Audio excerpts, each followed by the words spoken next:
Caroline, USA har 37 raka landskamper utan förlust. Ändå har de ägnat den här veckan åt att bland annat prata om den här förlusten i kvartsfinalen i Brasilia fortfarande. Vad tänker du om att den verkar etsat sig fast så mycket hos det här nästan oslagbara landslaget? Måste jag trycka på den?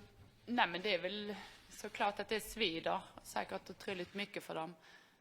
Med tanke på att vi gjorde det under ett OS också. Och de vet att vi är ett otroligt bra lag, så de har ju antagligen respekten också med sig. Så skulle väl bara mer eller mindre säga att ett lag som är så framgångsrikt och vunnit så mycket matcher, att det är klart att en förlust svider ganska hårt. Alltså. Men de borde nog kanske ha glömt den istället för att hålla på att prata om den. Från er sida då, hur mycket använder ni er av den matchen för att liksom, inför en sån här match när ni ska möta dem?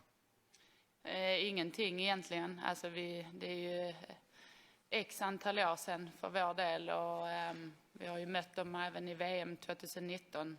Så det är väl det klaraste minnet för oss, och där Peter och Magnus var tränare då också. Så att vi fokuserar framåt och på vad vi kan påverka och det vi ska göra imorgon. Det är det vi har gjort under veckan också, så där är vi. Peter, med 3 månader kvar till OS ungefär, vilka svar hoppas du få imorgon? Ja, vi vill alltid vinna fotbollsmatcher, så det är ju det absolut bästa för självförtroendet. Och jag tycker vi har en sak kvar, och det är därför är det så jättebra för att möta USA. Så att vi har mött dem 2 gånger och under lite speciella förhållanden. Jag skulle säga så här att spelarna ser väldigt bra ut i sina klubbar nu, och vi känns väldigt förberedda. Så att alltså någonstans i kroppen känner att det här kan vi fixa till. Och vinst där vi är exakt offensivt, defensivt och sådana där saker, så det är mycket som ska klaffa för att man ska rå på en sån här tuff motståndare. Men så länge matchen inte är klar så tycker jag det är skönt att ha en sån här känsla. Alltså en möjlighet, jag pratar ibland om the possibility, alltså känna den här känslan, att möjligheten att vinna. Den tror jag att både jag och spelarna har. Och det har vi fått någonstans genom hur vi har presterat. Inte bara mot bra motstånd i VM och i EM och VM-kval, utan även mot nationer som vi kanske ska vinna mot, men vi har gjort det, tycker jag, på ett ganska övertygande sätt. Så att jag längtar oerhört efter klockslaget 19:10 lördagen den 10 april kanske.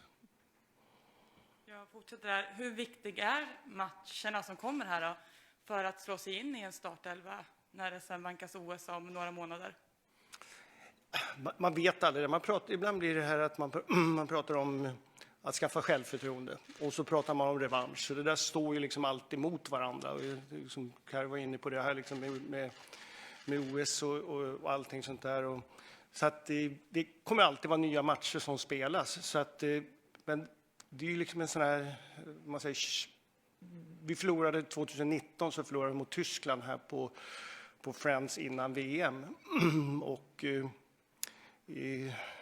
vi gjorde, tycker jag, inte någon speciellt bra match. Sen några månader senare så vinner vi mot dem i VM. Så att exakt vad betydelsen har, det vet man inte. Bara att man är i nuet så vill man vinna fotbollsmatcher, och man vill ha den här känslan som att man kan rå på dem. Och till skillnad mot de här som har vunnit mot USA, så jag har inte varit med. Så jag vill gärna veta hur de känner. Så att, men det är de som får fixa till det med förhoppningsvis lite hjälp från min sida. Till Caroline och Magda. I början på veckan så pratade Peter om just det här med att det skulle bli en oerhörd boost för självförtroendet i laget om ni nu skulle vinna mot USA imorgon. Håller ni med honom? Kan ni i så fall utveckla detta? Ja, men givetvis. Kan man rå sig på världens högst rankade lag och vinna mot dem så är det klart att det är en självförtroendesboost. Men jag tycker generellt så är vi ett lag som har gott självförtroende och många spelare som har gott självförtroende. Och det viktigaste är att oavsett hur matchbilden ser ut imorgon så tar vi med oss det och har det som grund hela tiden. Jag tror att det kommer bli det viktigaste för oss. Sen såklart kan vi få ett bra resultat imorgon. Det skulle betyda väldigt mycket, men som Peter sa tidigare, det behöver inte betyda allt för mycket heller, för att just nu är vi ju på en resa där vi lär oss hela tiden och det viktigaste är att vi är som bäst i OS. Jag tror inte jag kan utveckla mer. Hon sa, jag fick ju med det mesta. Yes. Hej till Peter. Bara en kort lägeskoll kring truppen, att alla är hela och friska och hur veckans träningar har sett ut. Ja, jag har haft en på så sätt väldigt bra samling. Alltså, många kom ju från ganska tuffa matcher både i veckan och i helgen, alltså veckan före där. Så att tränat på bra, de är oerhört skickliga liksom på. Vi utgår i väldigt mycket från spelarna själva, att de måste säga till hur de mår och känner och så där. Och sen blir det filtrering med medicinska teamet och så vidare och utifrån hur vi belastar. Men vi har 25 spelare som har tränat fullt här.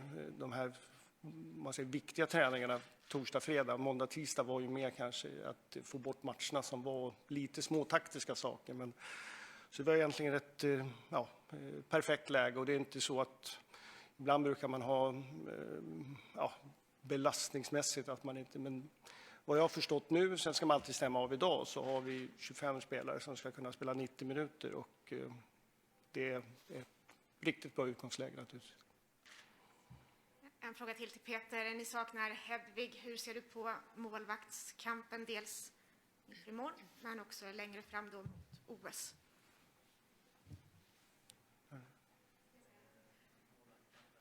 Jaha, okej.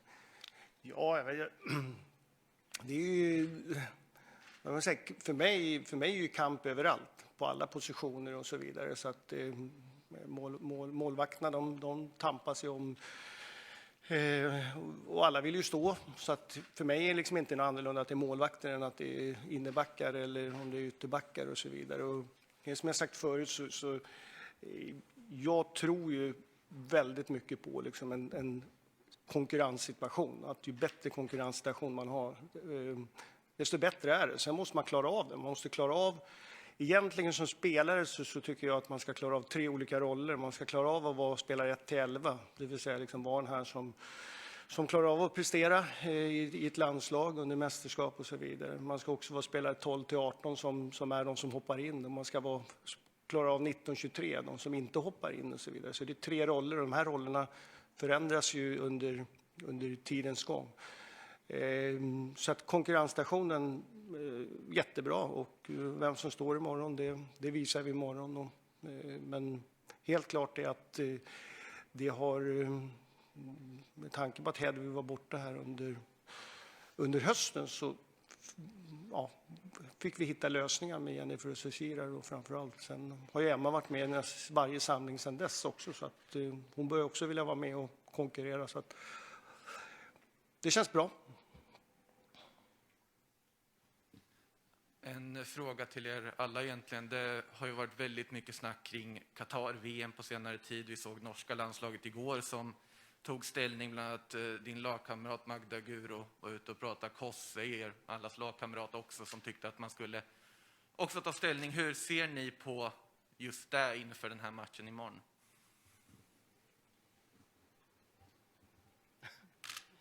Nej, men vi tycker givetvis att det är bra att frågan uppmärksammas och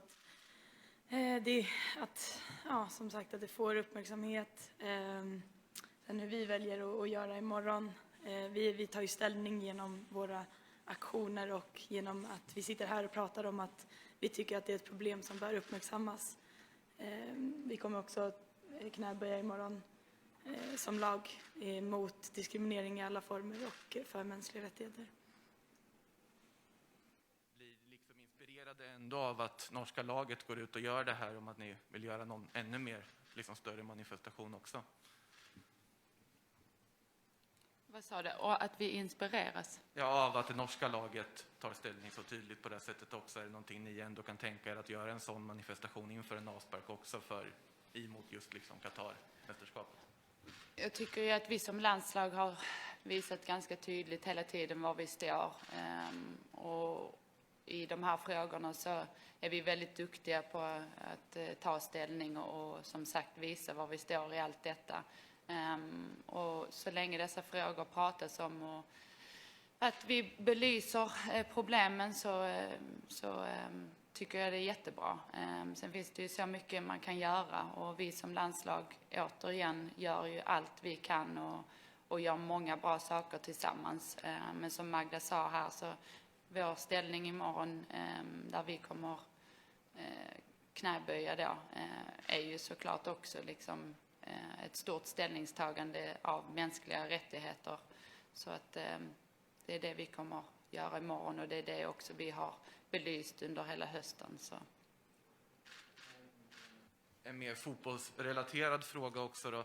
Senaste gången ni mötte USA så var det en ganska jobbig start. 0-3 efter en halvtimme. Vad ska ni göra för att undvika liksom liknande start på matchen här? Nej, men det var väl ingen drömöppning om man skulle säga så. Men, det fanns förklaringar. Alltså, USA kanske... Vi vill också vara världens bästa kontringslag och vi vill vara världens bästa lag på fasta. Man vill nå det, men i den delen så hade vi spelsekvenser som var helt okej, men de straffade så oerhört i kontringsspelet. Så alla de första 3 målen var... Alltså om man nu hade tagit bort målen så hade matchen i sig varit okej, men vi blev väldigt straffade och det är självklart att vi pratar om det och vi försöker hitta en noggrannhet kanske i vårt eget passningsspel som gör att de inte kan straffas på det sättet de gör där. Och de har, tycker vi, utvecklat den delen. De är ännu mer liksom, framåtlutade, som är ett populärt ord, med att gå framförallt i kontringsspelet. Och där är det viktigt att vi inte tillåter det. Så att vi har pratat om det, tittat på dem och tittat på bilder även från den matchen. Och det är så vi kan förbereda. Så att, jag tror att det som är bra är att man kan börja med oss, hur vi ska se ut när det gäller vårt passningsspel och så vidare. För att det är det som gör att de kontrar på oss. Och där måste vi bli ännu bättre mot den här typen av motstånd.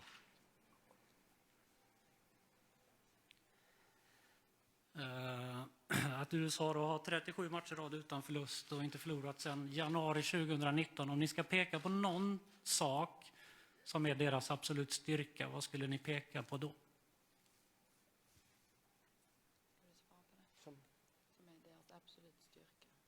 Ja, men det var det jag var. Alltså, deras kontringsspel. Alltså, det såg man också under Jubileums Cup här också. Att de i varje läge de får så vill de spela framåt när de vinner boll. Och, det handlar liksom om att ha en bra balans för oss. Men också naturligtvis att... Och det känner jag liksom i den här gruppen. Så man kan prata om självförtroende, man kan prata om... Men vi har ett mod att våga spela oss ur situationer och den delen. Men det är klart, mot en sån här motståndare måste man vara extra noggrann. För att det är svårare att vinna tillbaka bollen direkt. För de är så oerhört direkta i sitt kontringsspel. Så att, vi vill gärna vara bättre än de i kontringarna. Och det skulle vara kul om vi kan sitta här imorgon efter matchen och säga att vi var bättre med det. Och det kan mycket väl innebära att vi också har med oss ett bra resultat i matchen. Peter, i herrarnas EM så vill förbundskaptenerna utöka trupperna på grund av pandemin och slitage på spelare. Är det någonting som du skulle vilja se till OS också, att det blir större trupper där? Ja, alltså... vet jag inte exakt, men jag tror liksom just det här med antalet byten är liksom en sak så att man kan, som har förändrats, som jag tycker är jättebra. Det hade kanske kunnat varit innan också.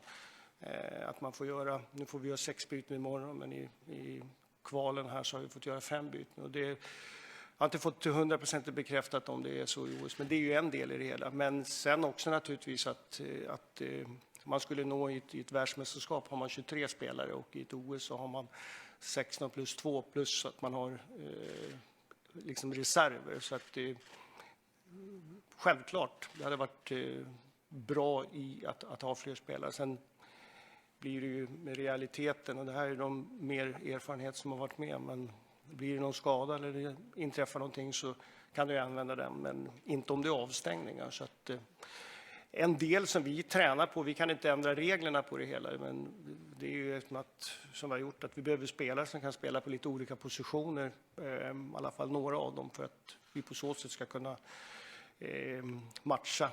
Och vill vi gå långt så blir det väldigt tätt. Det blir match var tredje dag, så att det kommer ställa stora krav. Men den utmaningen är vi beredda att ta.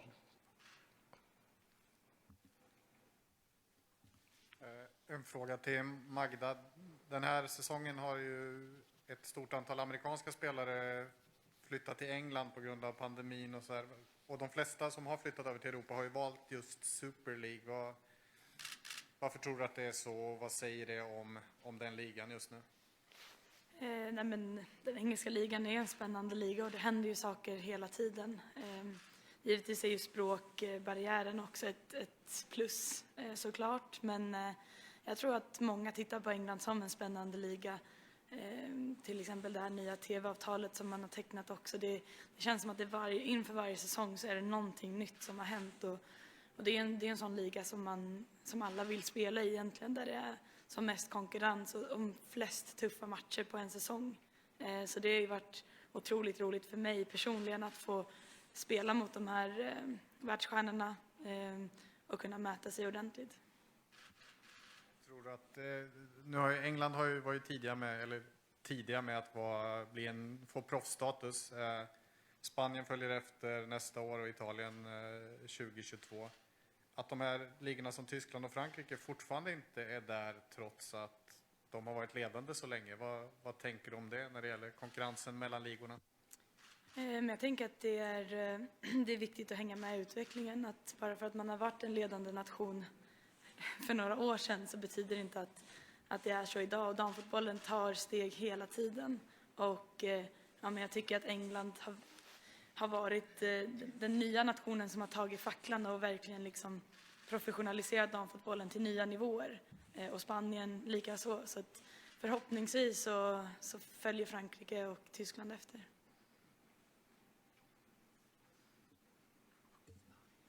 Jag tänkte fråga om just Qatar och eventuella protester, men det mesta var redan sagt. Men de norska herrarna valde en t-shirt med text. De norska damerna skrev med tusch på händerna och höll upp human rights.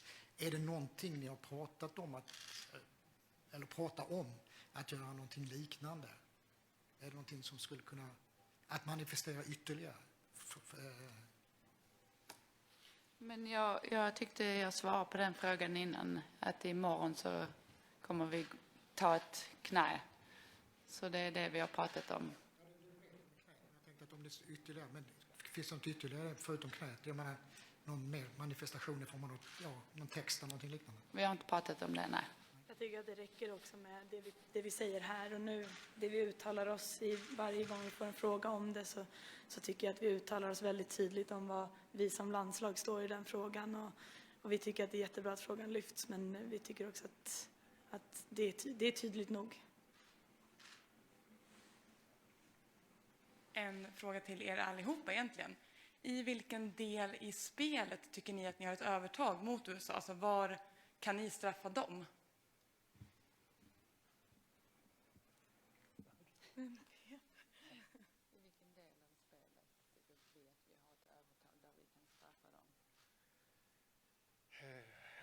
Ja.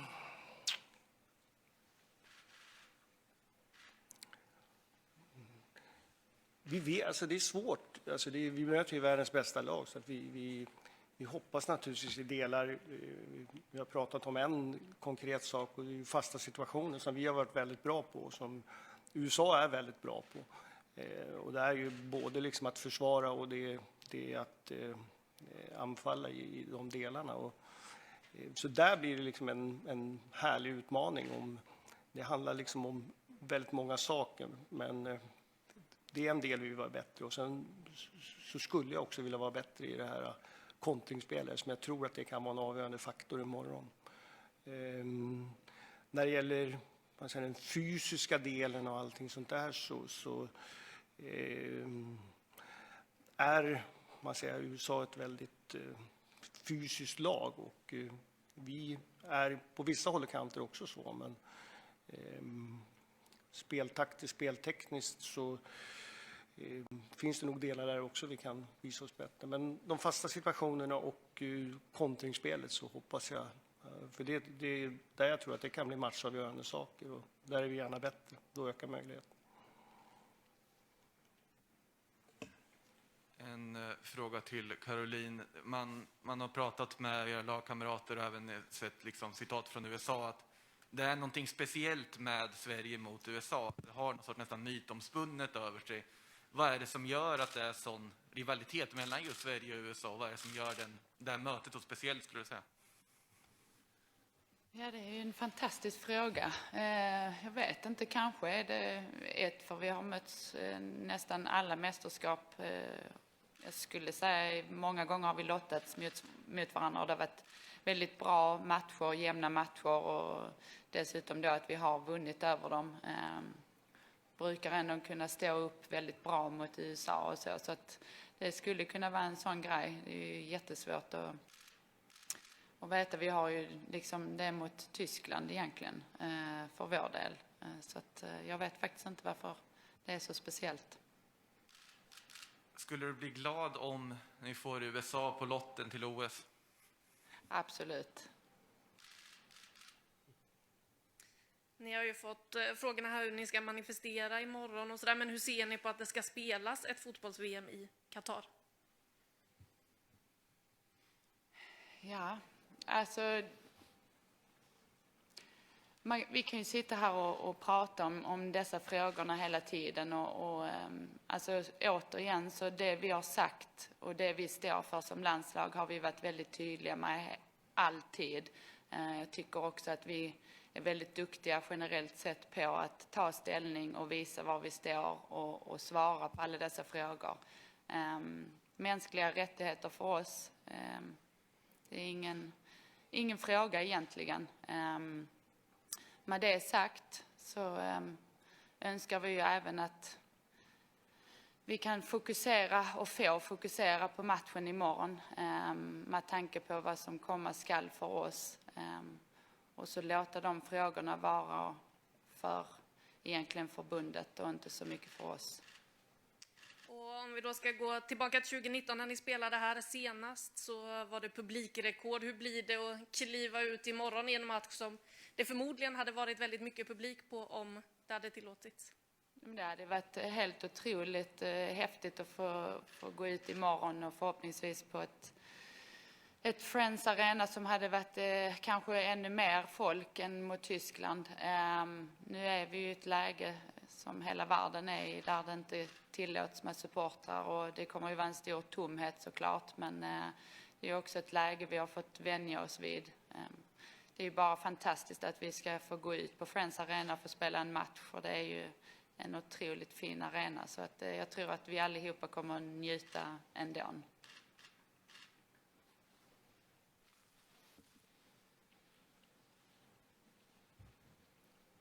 Det här är en fråga till Peter med anledning av vad dina spelare har sagt om manifestationen imorgon. De kommer att knäböja. Hur ställer du dig till det, och kommer ni ledare också att göra något liknande?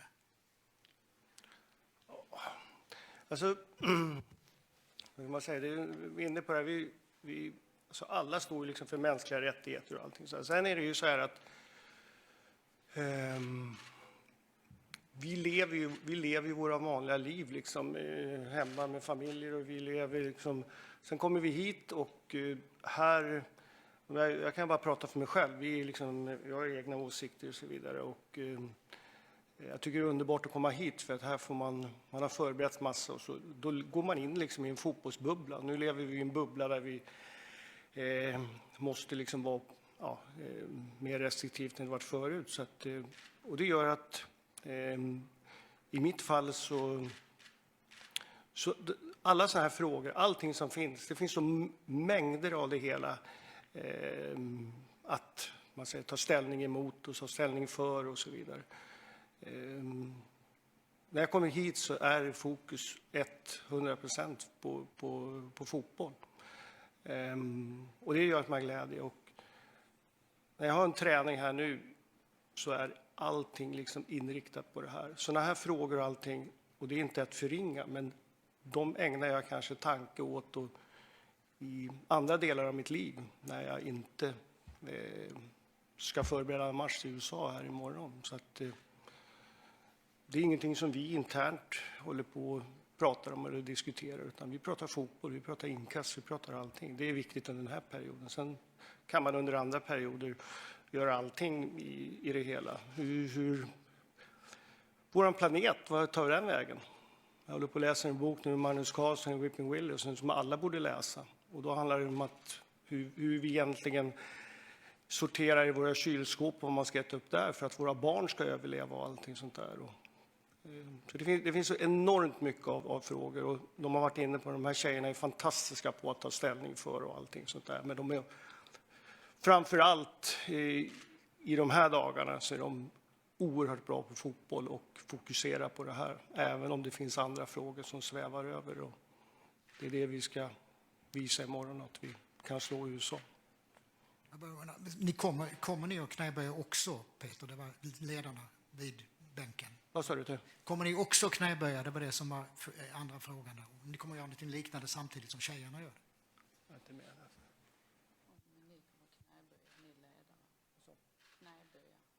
Om ni ledare kommer göra det?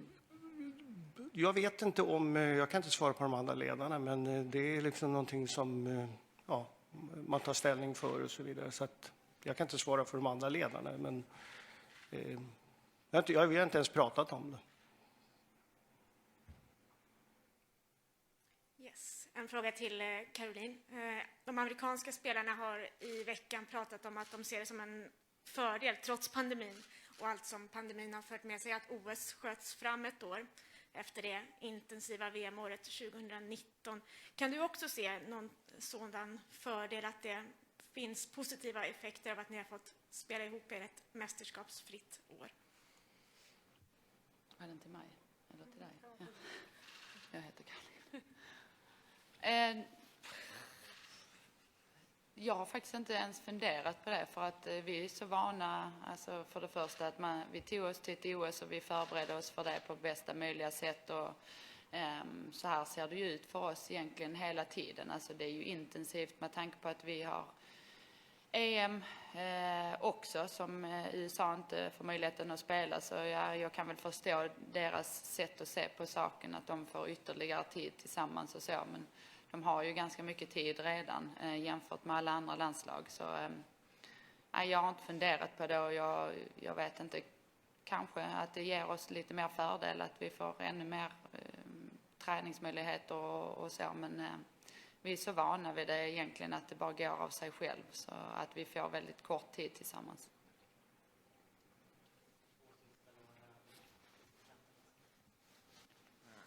En fråga till Magda här, lite om klubblaget. Ni kommer ju ganska färskt från att ha besegrat det här Wolfsburg-spöket till slut, slagit ut dem. Är det här den bästa Chelsea-upplaga du någonsin spelat i? Ja, utan tvekan. Det har varit en del av varför det har varit så himla kul. Och mitt skifte till Chelsea är ju att varje år så har ju laget och truppen markant liksom tagit kliv hela tiden och blivit bättre. Så varje upplaga av Chelsea har ju varit det bästa jag har spelat i. Och i år är ingen skillnad. I år är utan tvekan det bästa Chelsea jag har spelat i. Och likväl som att jag själv har utvecklats så har laget utvecklats. Och det är väldigt kul att vara med i en sån liksom uppåtgående kurva. Har du gett dina anfallskamrater några tips hur man hanterar Amanda Ilestedt och Hanna Glas då, inför semifinalen? Jag har inte riktigt kommit dit än. Mina tankar har varit 100% mot USA nu, men vi kommer väl komma dit, absolut. Och ja, jag tror att vad jag än säger så kommer de två att lösa det galant oavsett. Ja, du nämnde det precis här, men ni båda spelade ju väldigt mycket Champions League nu under våren. Och hur känns det då att komma till landslaget och få spela landskamper i den svenska tröjan? Ja, men för mig personligen, jag missade ju det senaste lägret på Malta på grund av att reserestriktioner och allt sånt här. Så att, jag är otroligt glad att få komma hit och träffa alla tjejerna, vara i den här miljön, träna under Peter och Magnus. Och, ja, jag tycker att det är verkligen ett stort privilegium att få vara i den här miljön. Och det är sjukt bra tjejer. Och att få lite miljöombyte och sikta lite mot OS också, det är bara, ja, det är sjukt kul. Ja, jag vet inte. Magda är så fantastisk så att hon säger exakt. Det är som att hon har skrivit av mitt prov nästan när hon pratar. Så jag håller med dig. Jag har inte mer att tillägga. Om du inte kräver mer, vill säga. Ja, då kan vi fråga Peter också. Vad betyder de två för dig och landslaget i sig?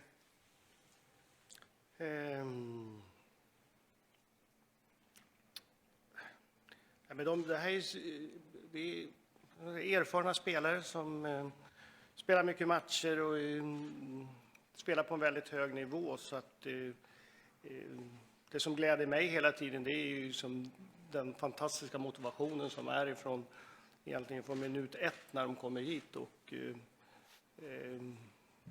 det är inte bara någonting som jag ser. Jag vet liksom att landslaget är väldigt viktigt för alla de här spelarna. Och, så att jag kommer ihåg Karon det var någon så här när de spelade på en söndag och kom liksom, och det var liksom det engagemanget man ser dagen efter en träning när man förväntar sig kanske liksom, i alla fall så var det i början att de ska vara trötta och slitna och allting, men man behöver inte springa, man kan vara engagerad i huvudet och i hjärta, och det är de här verkligen, så att det är ett fantastiskt jobb att få jobba med dem.